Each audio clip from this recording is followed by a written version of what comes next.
വൈദ്യുതി തൊഴിലാളി സംഗമം നടത്തി. KCB വർക്കേഴ്സ് അസോസിയേഷൻ CITU ആണ് കരുനാഗപ്പള്ളിയിൽ വൈദ്യുതി തൊഴിലാളി സംഗമം നടത്തിയത്.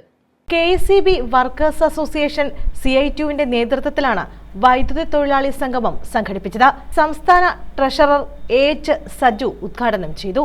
നമ്മൾ നിശ്ചിത ശതമാനം വൈദ്യുതി, കാറ്റ്, സോളാർ, ഖരമാലിന്യങ്ങൾ തുടങ്ങിയ റിന്യൂവബിൾ എനർജി സോഴ്സസിൽ നിന്നും ഉൽപ്പാദിപ്പിക്കുകയോ വാങ്ങി വിതരണം ചെയ്യുകയോ ചെയ്യണം.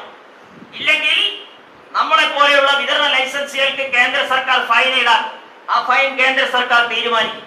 അത് നമുക്ക് വീണ്ടും സാമ്പത്തികമായി വെല്ലുവിളി ഉണ്ടാക്കുകയാണ്. സംസ്ഥാന റെഗുലേറ്ററി കമ്മീഷൻ അംഗങ്ങളെ കേന്ദ്ര സർക്കാരിന് പിരിച്ചുവിടാൻ പറ്റും.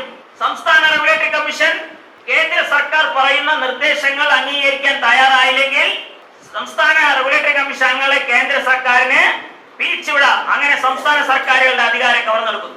ഡിവിഷൻ പ്രസിഡന്റ് ഷുക്കൂർ അധ്യക്ഷത വഹിച്ചു. സംസ്ഥാന കമ്മിറ്റി അംഗം സുനിൽകുമാർ ആമുഖ പ്രഭാഷണം നടത്തി. ഡിവിഷൻ സെക്രട്ടറി സന്തോഷ് റിപ്പോർട്ട് അവതരിപ്പിച്ചു. അനിൽകുമാർ, അനിയുമ്മൻ, ശ്രീരാഗ, മണിബെൻ, പ്രേംകുമാർ, വിഷ്ണു മോഹനൻ, ജഗദീഷ് എന്നിവർ പങ്കെടുത്തു. News bureau, Karunagappally.